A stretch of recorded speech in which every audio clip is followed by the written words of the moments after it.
میرے عزیزوں، رمضان کی بہاریں آ چکی ہیں۔ کسی مہمان کے انتظار کرتے کرتے جب وہ گھر آ جاتا ہے تو خوشیاں دوبالا ہو جاتی ہیں۔ یہ اللہ تعالیٰ کا کتنا بڑا کرم و احسان ہے کہ رجب سے ہم دعا کرتے رہتے ہیں کہ اے اللہ رجب و شعبان میں برکت دے دے اور رمضان تک ہماری زندگی کو پہنچا دے، اور رب تعالیٰ نے آپ سب کی سن لیا اور رمضان آپ سب کو دے دیا۔ ورنہ آج بھی کچھ لوگوں کی موت ہوئی ہے، آج کے دن بھی کئی لوگوں کی موت ہوئی ہے، چاند دکھنے سے پہلے بھی کچھ لوگ قبرستان جا چکے ہیں۔ وجہ یہ ہے کہ وہ رجب بھی پا لیے، شعبان بھی پا لیے، مگر ان کی زندگی میں اس سال کا رمضان نہیں لکھا ہوا تھا، اور جسے رمضان مل گیا اللہ کا ایک اور احسان اس کے ساتھ ہے۔ لہٰذا اے سنی مسلمانوں، اس کی قدر کرو، اسے ہلکے میں نہ لو۔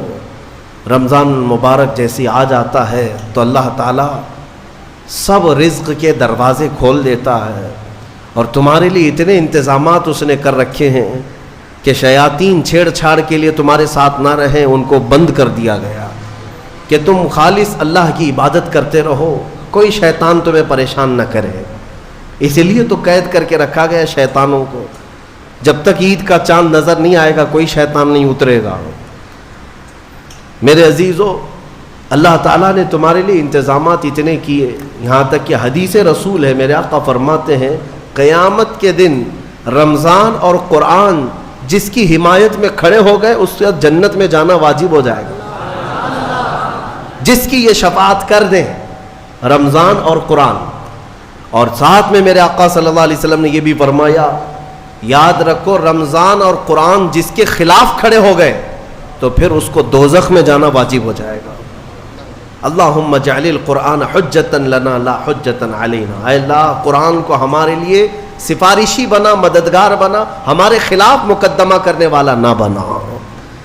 آج رمضان المبارک کی جو خصوصیات ہے وہ تراویح کی شکل میں ہمیں ملی ہے۔ بہت سارے لوگوں کو ایسا لگتا ہے کہ 20 رکعت ہے، لمبی ہے، کون پڑھے گا، پھر پڑھ لیں گے، پھر دیکھ لیں گے۔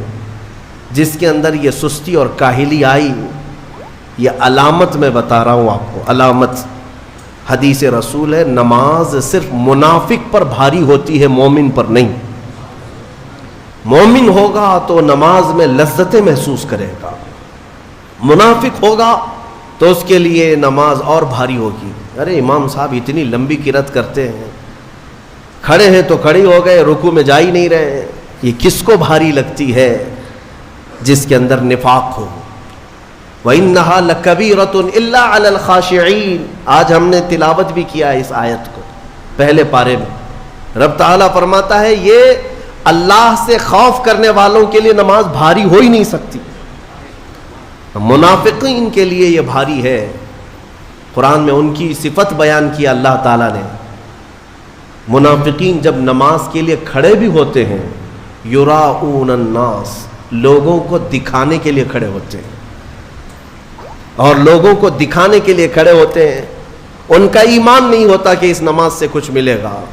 اس لیے اپنی کیٹیگری چیک کرنے کا بھی یہ مہینہ ہے کہ ہم ایمان والوں میں سے ہے کہ منافقین میں سے، کیٹیگری چیک ہو جاتی ہے۔ اس لیے ان کی اس رمضان کی صفوں کو خالی ہرگز ہونے نہ دینا، ورنہ نفاق کا دھبا لگ جائے گا۔ بہرحال ہم معمول کے مطابق تفسیر قرآن کو، جیسے ہر سال میری عادت ہے میں قرآن جو تلاوت کرتا ہوں اس کے کچھ گوشے آپ تک رکھنے کی کوشش کرتا ہوں۔ سورہ فاتحہ کے بعد پہلی سورہ قرآن میں سورہ بقرہ ہے۔ سورہ بقرہ سب سے بڑی سورہ ہے قرآن پاک میں، تقریباً 2.5 پارے پر مشتمل ہے، 280 کے قریب آیات ہیں، اور سورہ بقرہ کی بڑی برکتیں بھی ہیں۔ ایک روایت میں ملتا ہے کہ پورے قرآن کا جو کچھ بھی مضمون ہے اللہ نے وہ سب سورہ بقرہ میں بیان کر دیا۔ پورے قرآن میں جو کچھ بھی ہے وہ سورہ بقرہ میں، اور جو سورہ بقرہ میں ہے وہ سورہ فاتحہ میں، پورا سورہ فاتحہ میں ہے۔ اور اسی کو مولا کائنات علی مرتضیٰ نے فرمایا کہ اگر میں سورہ فاتحہ کی تفسیر لکھنے بیٹھ جاؤں تو 70 اونٹوں کو بوجھل کر سکتا ہوں۔ کیوں؟ اس لیے کہ سورہ فاتحہ ہی قرآن کا نچوڑ ہے، قرآن کا خلاصہ ہے. ایک اہم آیت اس میں آئی ہے. میں تفسیر سننے کے پہلے آداب بھی بتا دوں آپ. قرآن پڑھنے کے بھی آداب اور تفسیر سننے کے بھی آداب. ظاہر سی بات ہے کچھ آداب وہ ہیں جو ظاہر سے تعلق رکھتے ہیں. وضو سے ہونا چاہیے نماز قرآن پڑھنے کے لیے. لا یمسہ الا المطہرون. اس کو صرف اور صرف پاکیزہ لوگ چھوئیں گے. کس کو؟ قرآن پاک کو. تلاوت کرنے کے لیے وضو شرط ہے یا نہیں؟ چھونے کے لیے سب کو پتا ہے. ادب یہی ہے, ظاہری ادب یہ ہے کہ پاک رہے, جنوبی نہ رہے, حیض و نفاس والی عورت نہ رہے. قرآن پاک کے لیے یہ ظاہری آداب ہوئے. کچھ باطنی آداب بھی ہیں.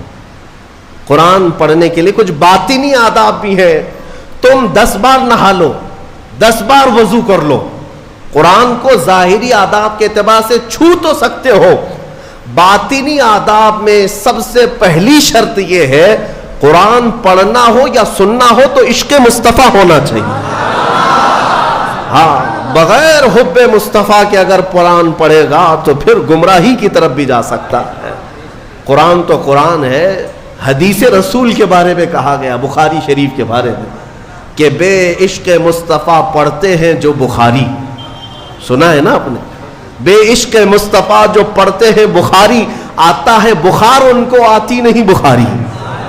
بخار آ جائے گا لیکن بخاری نہیں آئی. جب بخاری کے لیے عشق مصطفیٰ ضروری ہے تو پھر قرآن کے لیے کتنا ہے. اس لیے سب سے پہلی چیز میں آپ کو یہ بتا دوں, قرآن پڑھنا ہے یا سننا ہے, عشق مصطفیٰ شرط ہے. شرط ہے. محمد کی محبت دین حق کی شرط اول ہے. اسی میں ہو اگر خامی تو سب کچھ نامکمل ہے. قرآن کی ایک آیت سنا ہوگا نا آپ نے, لقد جاءکم من اللہ نور, قد جاءکم من اللہ نور و کتاب مبین. مشہور آیت ہے. اللہ فرماتا ہے بے شک اللہ کی طرف سے ایک روشن کتاب. قد جاءکم من اللہ نور و کتاب مبین. بے شک اللہ کی طرف سے ایک نور آیا اور ایک روشن کتاب. ایک نور آیا اور ایک روشن کتاب. توجہ چاہتا ہوں, کیا چیزیں آئی اللہ کی طرف سے؟ ایک نور آیا اور ایک روشن کتاب. نور کون ہے سنیوں کو سمجھانے کی ضرورت نہیں. دوسرے لوگ تعویل کرتے ہیں نور سے مراد وہ ہے, نور سے مراد یہ ہے. ہم تو کہتے ہیں صبح طیبہ میں بٹتا باڑا, صدقہ لینے نور کا آیا ہے تارا. ارے ہمارا مزاج تو یہ ہے, بریلی کے امام نے ہمیں یہ سمجھایا ہے, وہی تو جوبن ٹپک رہا ہے, وہی تو جوبن ٹپک رہا ہے, وہی تو اب تک چھلک رہا ہے. نہانے میں جو گرا تھا پانی کٹورے تاروں نے بھر لیے تھے. یعنی یہ ستاروں کی جو چمک ہے نا, تم کیا سمجھتے ہو؟ سائنٹیفک اعتبار سے کہتے ہیں کہ سورج کی روشنی کھینچ کر رات کو تارے چمکتے ہیں. ہم نے سوال کیا پھر سورج کس کی روشنی کھینچتا ہے؟ سورج کس کی روشنی کھینچتا ہے؟ وہ روشنی سمجھنے کے لیے بریلی کے امام کی زبان میں پڑھنا پڑے گا. سورج ہو کہ چاند ہو, اعلیٰ حضرت فرماتے ہیں کہ اتار کر ان کے رخ کا صدقہ, اتار کر ان کے رخ کا صدقہ, وہ بٹ رہا تھا نور کا باڑا. اچھل اچھل کر جبی, یہ چاند و سورج اچھل اچھل کر جبی کی خیرات مانگتے تھے.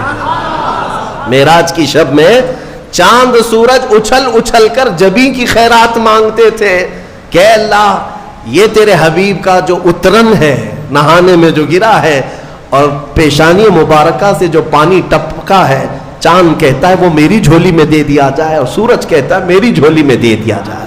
جو بات میں عرض کر رہا ہوں وہ یہ ہے کہ قرآن میں اللہ نے کیا فرمایا, بے شک اللہ کی طرف سے تمہارے پاس کیا آیا, ایک نور آیا اور دوسرے روشن کتاب. جس کو ہم نے آج پڑھا وہ روشن کتاب.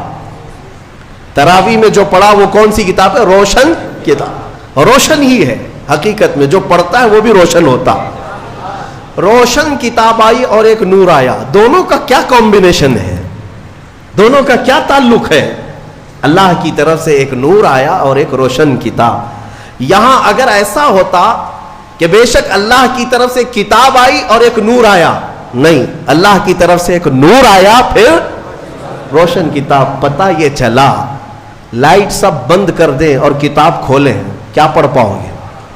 پڑھ پاؤ گے؟ ساری لائٹ میں بند کرتا ہوں اور تمہارے سامنے کتاب رکھتا ہوں، پڑھو، کچھ نہیں پڑھ پاؤ گے، ادھر سے ادھر انگلیاں پھیر سکتے ہو۔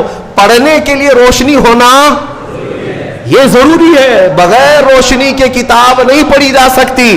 اسی لیے آیت میں اللہ نے فرمایا بے شک اللہ کی طرف سے پہلے کیا آیا؟ نور آیا، پھر کیا آئی؟ روشن کتاب۔ اب اس روشن کتاب کے لیے یہ کرنٹ والی لائٹ نہیں، نور مصطفیٰ کی روشنی ضروری ہے۔ جب نور مصطفیٰ میں پڑھو گے تو اس کتاب سے ہدایت بھی پاؤ گے۔